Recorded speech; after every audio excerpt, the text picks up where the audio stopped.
मला वाटतं सरकारने त्याच्यावर काय उपाययोजना करायच्या आहेत ते त्यांनी ठरवलं पाहिजे. वेगळा स्ट्रेन आलाय का, कुठेही भीती न निर्माण करता आपण काय उपाययोजना करू शकू ह्याच्यावर सरकारने कुठेतरी बोलणं गरजेचं आहे. बघा, एक सहसा उत्तर जे येईल सरकारकडून ते कोमॉर्बिडिटीचं असेल, पण ते जरी असलं तरी कोविड झाला आणि तपासला गेला, मला वाटतं हे फार महत्वाचं आहे. साधारणपणे आपण काल परवाकडे बातम्यांमध्ये पण पाहिलं की हाँगकाँग असेल, सिंगापूर असेल, इथे कोविडच्या केसेस वाढत चाललेल्या आहेत, हॉस्पिटलायझेशन वाढत चाललेलं आहे. मला वाटतं सरकारने त्याच्यावर काय उपाययोजना करायच्या आहेत ते त्यांनी ठरवलं पाहिजे. वेगळा स्ट्रेन आलाय का, कुठेही भीती न निर्माण करता आपण काय उपाययोजना करू शकू ह्याच्यावर सरकारने कुठेतरी बोलणं गरजेचं आहे.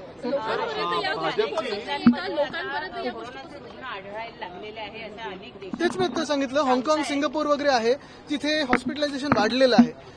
त्याच अनुषंगाने महाराष्ट्राने काय उपाययोजना केल्या पाहिजेत, देशात काय उपाययोजना झाल्या पाहिजेत ह्याच्यावर तर मला वाटतं चर्चा झाली पाहिजे. आकडेवारी कुठेही आलेली नाहीये, खुलेपणाने बोलत नाहीयेत, पण मला वाटतं जर आतापासून बोलायला लागले तर भीती निर्माण नाही होणार, पॅनिक नाही होणार आणि लोकांशी संवाद साधणं गरजेचं आहे. जसं त्यावेळी आपल्याला आठवत असेल, उद्धव साहेब स्वतः येऊन जी सत्य परिस्थिती आहे ते सांगायचे. आता मध्ये एक अभ्यास पण आला की कुठे ट्रान्सपरन्सी जास्ती होती कोविडच्या केसेसमध्ये दाखवण्यामध्ये आणि कुठे लपवले जात होते. लपवले जाण्यात काही राज्य होती, ती कोणाची शासित होती ही तुम्हालाही माहिती आहे, पण जिथे पारदर्शकता होती, मग केरळ असेल, महाराष्ट्र असेल, एक आम्ही प्रयत्न केला होता त्यावेळी.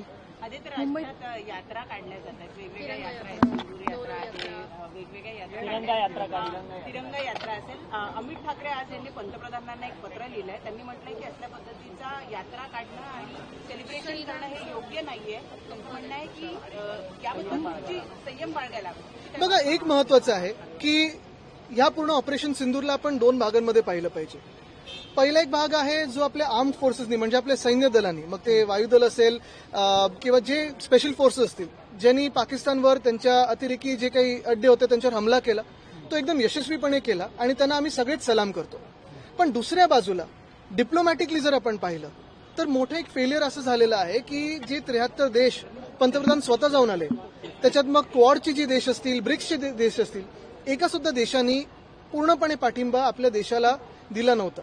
दुर्दैव हे आहे की अनेक ठिकाणी जाऊन मिठ्या मारलेल्या आहेत, अनेक ठिकाणी जाऊन हायेस्ट सिव्हिलियन ऑनर म्हणजे त्या ठिकाणचे जास्तीत जास्त महत्वाचे जे काही अवॉर्ड्स असतील ते घेतलेले आहेत.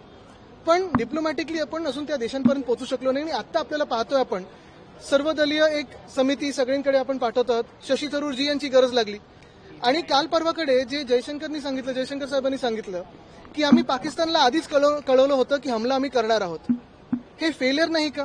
म्हणजे तुम्ही एका बाजूला पाकिस्तानला कळवताय की आम्ही अटॅक करणार आहोत, पण दुसऱ्या बाजूला पूंछ वगैरे सारखी गावं जिथे पाकिस्ताननी शेलिंग करून आपले काही नागरिक गेले, त्यांना काही तुम्ही सांगितलं नव्हतं, त्यांना इव्हॅक्युएट केलं नव्हतं. दुसरीकडे तुम्ही एअर रेड सायरन करताय, ब्लॅकआउट करताय, पण जे बॉर्डरची गावं होती त्यांना का नाही इव्हॅक्युएट केलं गेलं? हा देखील एक मोठा विषय होता आणि म्हणून आधीपासून आम्ही सांगतोय, बरोबर आहे, हे यात्रा वगैरे करण्यापेक्षा मला वाटतं पहिलं प्रथम नुसतं ऑल पार्टी मीटिंग नाही तर एक अधिवेशन बोलवायला पाहिजे सदनाचं आणि लोकसभा आणि राज्यसभेत चर्चा झाली पाहिजे पहलगाम ते सिंदूरपर्यंत. एक मिनिट, असं येतो हे राहिलं मला. बीडमध्ये कायदा सुव्यवस्थेची एकंदरीत प्रश्न ऐरणीवर आलेला आहे. सुरुवातीला संतोष देशमुख प्रकरण आणि आता शिवराज दुबे मारहाण प्रकरण, कसं बघता? ही 2 प्रकरणं तर आपल्या माध्यमातून म्हणजे मीडियाच्या माध्यमातून आणि आपल्यामुळेच मीडियामुळेच लोकांसमोर आली. अशी अजून किती प्रकरणं असतील जी दाबली गेलेली आहेत? ह्याच्यात किती असे वाईट प्रकार झाले असतील? मला वाटतं कुठेतरी पारदर्शकता तर हवीच, पण ह्याच्याहूनही जास्ती हा प्रश्न विचारला पाहिजे की राज्याचे गृहमंत्री नेमकं करतायत काय? विरोधी पक्षाच्या मागे आपण पाहतोय वेगळे फोन टॅपिंग, पेगासस वगैरे हे सगळे प्रकार होतात, पण मग गुन्हेगारांच्या मागे कोण जातंय? आणि असे जर घडायला लागले गुन्हे, कोणी त्यांना पकडलं नाही, मंत्र्यांचे राजीनामा घ्यायला 5-5 महिने जातात, मग नक्की आम्ही समजत तरी काय? ऑल पार्टी डेलीगेशन को लेकर शिवसेना ने आज अपने एडिटोरियल में भूमिका तो स्पष्ट कर दी है, लेकिन क्या आप आपकी सांसद प्रियंका चतुर्वेदी जी वो भी हिस्सा है? बिल्कुल है, और हमारी भूमिका यही है, स्पष्ट है पहले दिन से कि ऑल पार्टी मीटिंग या ऑल पार्टी डेलीगेशन ये सब हो रहा है वो ठीक है, जाना भी जरूरी क्योंकि हम देश को रिप्रेजेंट कर रहे हैं. लेकिन पहले दिन से अगर आपने देखा होगा, पहलगाम का अटैक होते ही सारे दलों ने, विपक्ष के दल हो, सत्ताधारी दल हो, एक सुर में कहा था कि हम प्रधानमंत्री महोदय के साथ हैं, क्योंकि जो भी पाकिस्तान को एक दिखाना है कि हमारी ताकत क्या है और आतंक के खिलाफ हम लड़ते रहेंगे, खत्म करेंगे, उसके लिए हम सब साथ आए थे. लेकिन उसी के बाद अगर आपने देखा होगा तो कहीं ना कहीं राजनीति उन्होंने शुरू की है। फिर उनकी फोटोज अभी वो टिकट पे देख रहे हैं, हम रेलवे की टिकट पे देख रहे हैं, होर्डिंग्स देखने लगे। राजनीति न करते हुए सारे दलों को साथ में लीजिए। लेकिन दूसरी बाजू ये भी है जो फॉरेन मिनिस्टर ने हमसे कहनी चाहिए, पूरे देश को समझाना चाहिए कि ये डिप्लोमेटिक फेलियर क्यों हुआ, क्यों ऐसी नौबत आई कि हमें ये सारे दलों को साथ में लेके देश भर में या दुनिया भर में भेजना पड़ रहा है। आज सारे नेतृत्व से, यानी अगर आप देखिए ना पीएम हो, ना एचएम हो, ना एफएम जो फाइनेंस मिनिस्टर और ना एक्सटर्नल अफेयर्स मिनिस्टर्स, कोई भी बात नहीं कर रहा है कि पहलगाम में आतंकवादी आए कैसे। 200 किलोमीटर अंदर घुसते हैं, फायरिंग करते हैं और भाग जाते हैं, कहां गए अभी तक पता नहीं है। और बात आतंक से लेके अभी दुनिया भर में बात जो हो रही है वो कश्मीर पे हो रही है, जो होनी भी नहीं चाहिए। तो ये पूरी सिचुएशन कैसे हुई, इस पे बात देश के नेतृत्व ने करनी जरूरी है। तो बिल्कुल एक बात है कि चलो फॉरेन मिनिस्टर को अपना काम पूरा ठीक से नहीं आता है तो सारे दलों को भेज रहे दुनिया भर में, नो प्रॉब्लम, देश के लिए हम जान भी दे देंगे। लेकिन क्या यही फॉरेन मिनिस्टर है जिन्होंने आप ही के बाइट से कहा था कि हमने पाकिस्तान को पहले कहा कि हम हमला करने जा रहे हैं? और जो फॉरेन मिनिस्टर ऐसे कर सकते हैं और खुद के गांव को इवैक्यूएट नहीं करते, पूंछ हो या काफी सारे गांव को हो, तो क्या मतलब है ऐसी पॉलिसी का? तो तृणमूल कांग्रेस तो बॉयकॉट कर रहा है इस डेलीगेशन को, क्या आप भी बॉयकॉट? देखिए यही बात है ना, जैसे अभी कांग्रेस ने भी कहा था कि जो 4 नाम उन्होंने दिए थे कम्युनिकेट करते थे, लेकिन हमारी तरफ से, हमारी तो सांसद है, दे रहे हैं। लेकिन शिवसेना यूबीटी भी क्या राहुल गांधी बार-बार सवाल पूछ रहे हैं कि आपने अगर पहले बता दिया आतंकवादी ठिकानों पर हमले के बारे में तो एक तरह से लोग मारेंगे हमारे फाइटर। तो इसमें सरप्राइज एलिमेंट क्या था और क्या हमारी सेना के लिए ये रिस्क नहीं थी पहले ही पाकिस्तान को बता देना?